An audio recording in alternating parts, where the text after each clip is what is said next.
Hi everyone, it's Lenny. So I thought I would do this random question thing that I did on my blog a couple of years ago. I just thought I'd redo it. So I've got the questions there and see what happens, I suppose. So the first one is to describe yourself in 2 words. I think I would just probably go I was going to say big and friendly, but that's kind of like, isn't that like Roald Dahl, big friendly giant? I'm not a giant because I'm only 5'4". Yeah, just fat and friendly, something like that. Second question is, what is the sexiest and least sexiest names?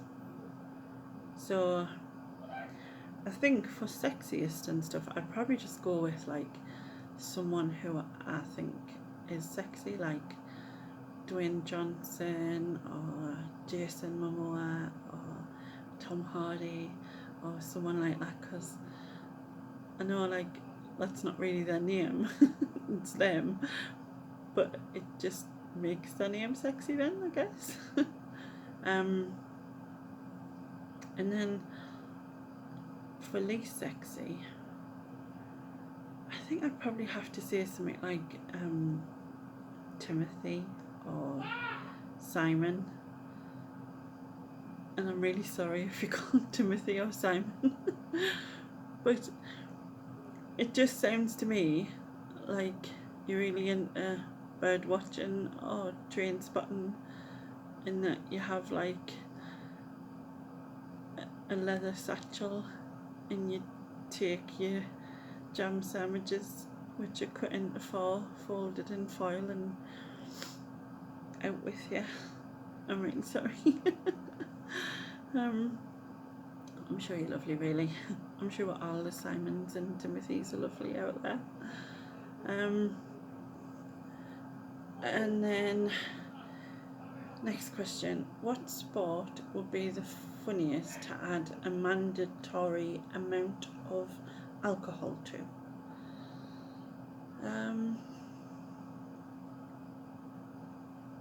What sport? See, some of them would be dangerous, so you've got to be careful, haven't you? Because like, if you did it a sort of javelin or something, Christ, you'd be like spearing people.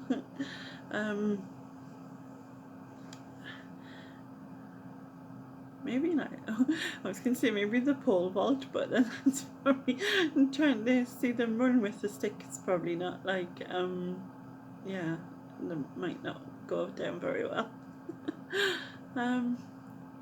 Yeah, I think I'd go with the pole vault. I just think it'd be funny. It's probably not good. They'll probably like attempt to jump. You know, I wonder if it like affects your perception of where to sort of aim the pole. I was thinking what you call it there. Obviously. Yeah, I think that. Yeah, I think I'd go with that. Next question. What is the most embarrassing thing you have ever worn?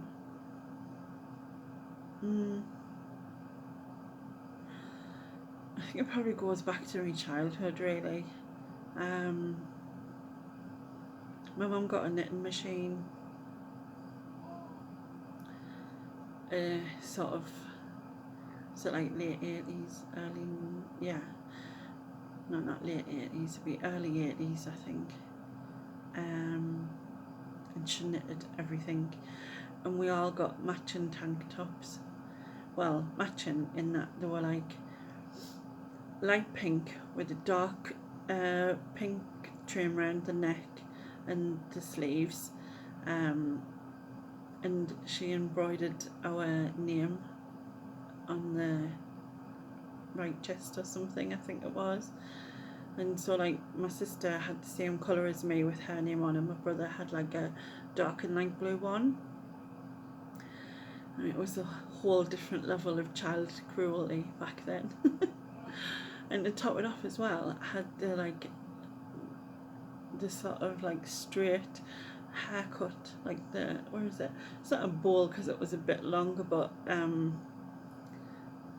yeah, it wasn't good luck. But I think was about 9, maybe 9 or 10. Yeah. Things that you do as a child. Well, you're made to do as a child, really.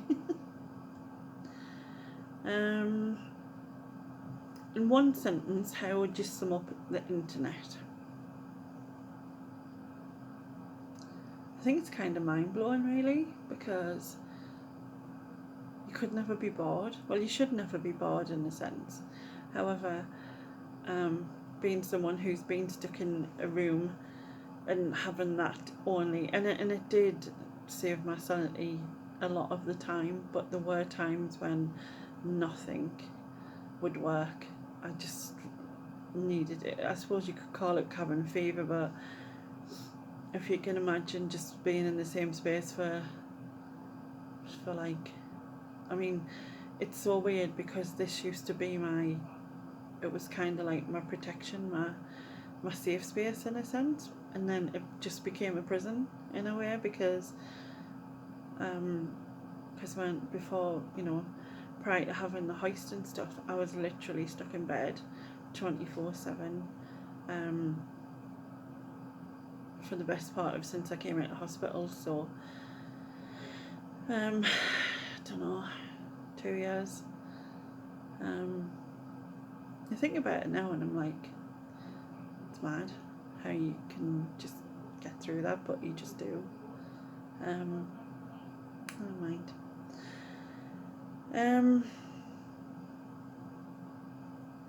Which body part do you wish you could detach and why?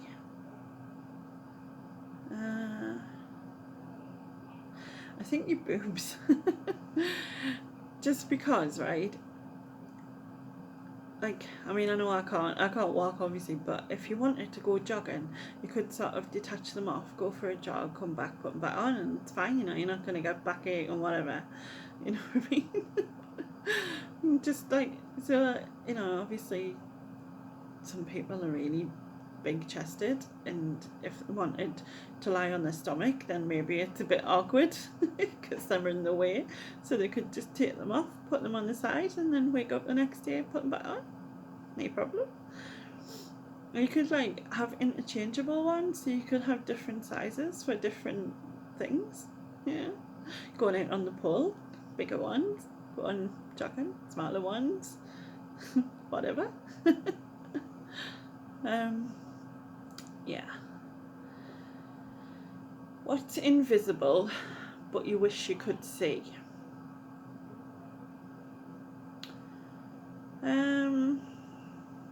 I think probably people's level of honesty, really, because I think sometimes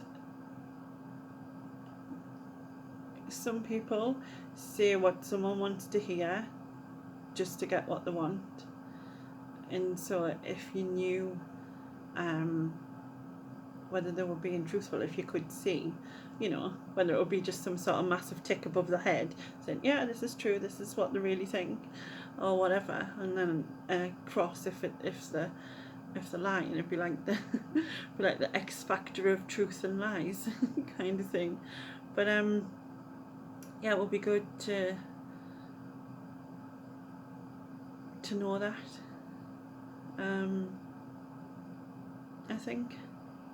But then I suppose maybe that sort of thing is that maybe it end up hurting people's feelings, because sometimes people just accept rather than not having a certain thing or a certain someone, they just rather accept certain things, I guess. But yeah, I think that's what I would choose if it was possible. If you could ask your pet 3 questions, what would they be? I think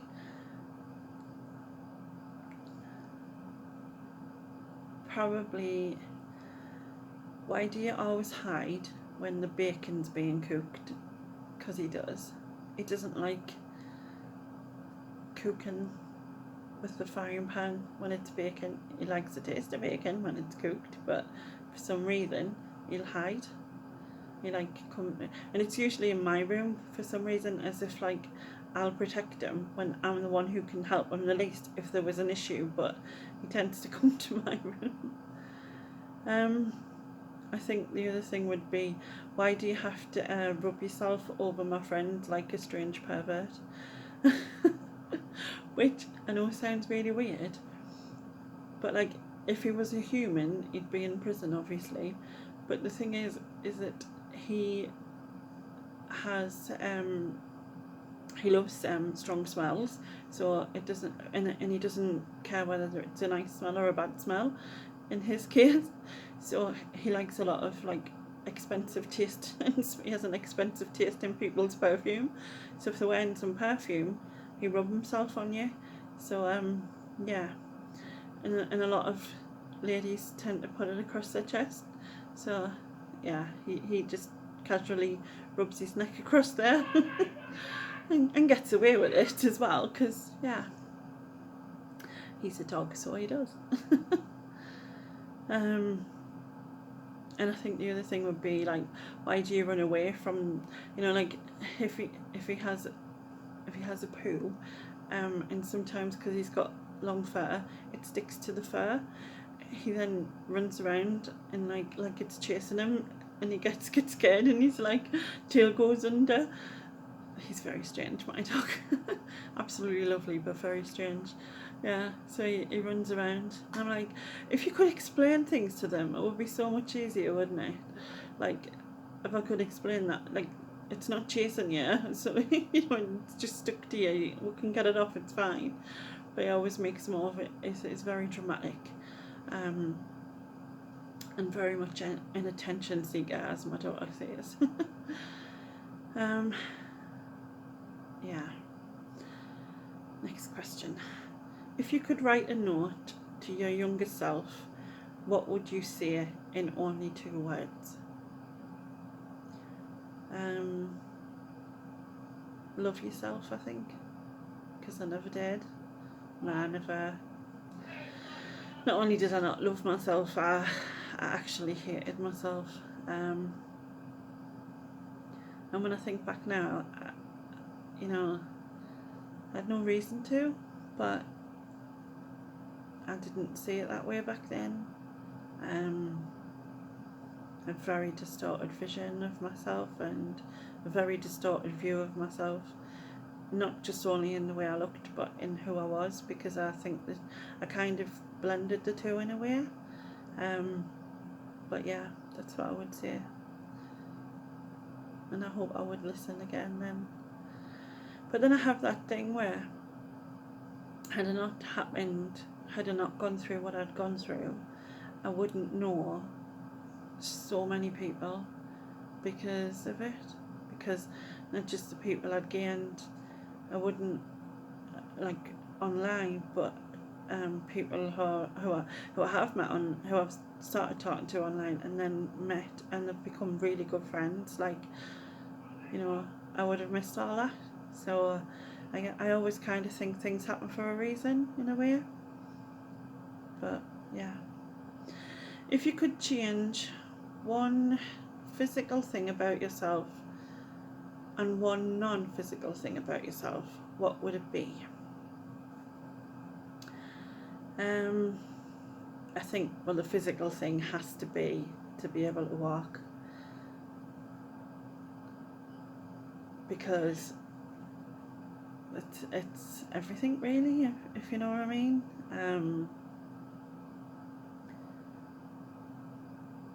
It just gives you so much.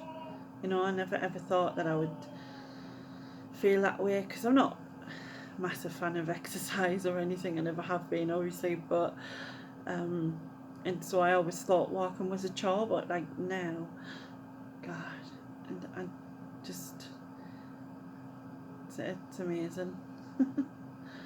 And I think the non-physical thing would be probably my concentration levels, because I start things, I get so excited by them, and then I lose focus really easy. I always seem to want to find something else in something else, and so I've always like started loads of things. Like, I love writing, and I've got, I don't know, hundreds of ideas, but also a few books and things that I've started but never finished, because I've lost interest and I need something else. So I think, sort of, I don't know if that is concentration, probably, but yeah, that would be good. Next question. Describe your life using film titles.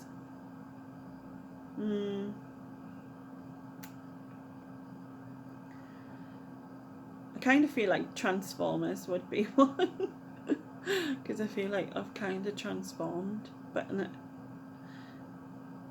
way more so mentally than anything else. Like, despite the weight loss, the mental side of it has to be the biggest thing. Really, really, truly has to be the biggest thing, because I think it's what keeps us going and stuff. So, I think Rocky, probably, because I feel like I've kind of ran to the top of them stairs, even though I haven't. But like, is it metaphorically? Is that how you say it? I don't know, but I kind of feel like I've done it, even though I haven't. I just, I feel like things have totally turned the corner, I guess. So yeah, and I think I would have said Groundhog Day, because it felt like that all the time. But obviously that's changed. Trying to think of another one.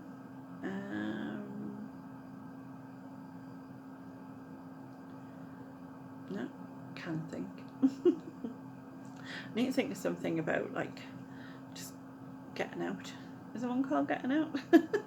That'd be helpful if there was. Just go with that. There was like a one about being addicted to shopping, because I mean, I couldn't quite get there. I think.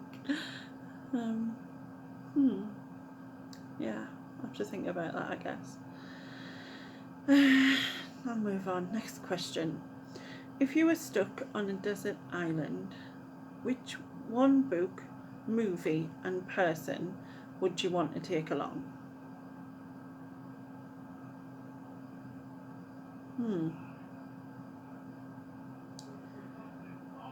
Bear Grylls is the person, isn't it? He can survive on things. Yeah, have to go with Bear Grylls, because although he does do that thing where, like, he uses his own way and boils it and drinks it. Maybe not. I mean, there's like sea. Why would you need that? But yeah, I think Bear Grylls, and then maybe a book that was called How to Survive on Desert Island. Is there one of them? Stranded alone or something. Although not be alone, Bear Grylls. Yeah.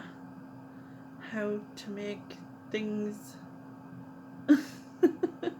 you find on a desert island. Do these books exist? If you can hear screaming, I apologise, as my son is playing FIFA and he must be winning, because he sounds very excited. Anyway, what was it, the other thing? Oh, desert island. Movie. Desert island movie. Castaway. Is that with Tom Hanks? Oh, we need a Wilson. I have to get a ball. I wonder if there'll be a ball. I know, it'd be good if I lost Wilson too. Yeah. Anyway, next question. What would you name the autobiography of your life?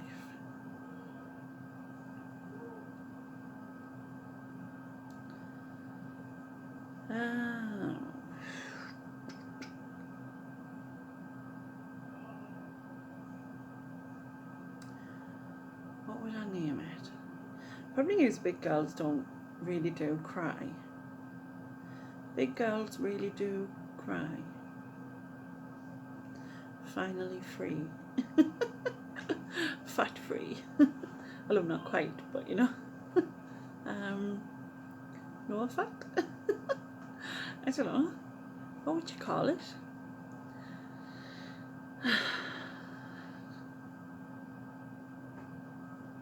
Living again, I suppose, because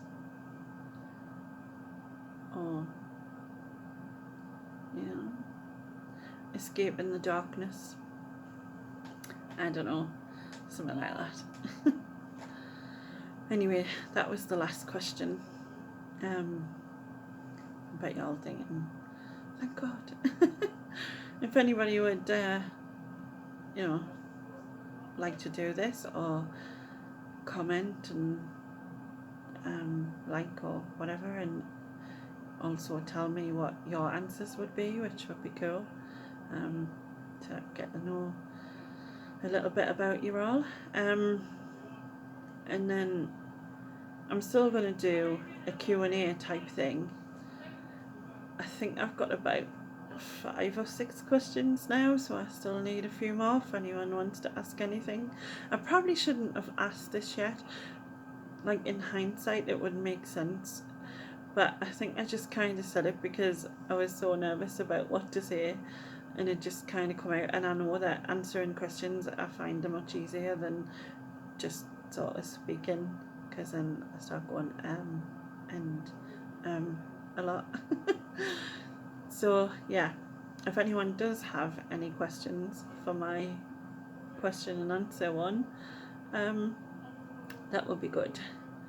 I'm doing it again. Never mind. Anyway, thank you very much, and I'll speak to you soon. Bye.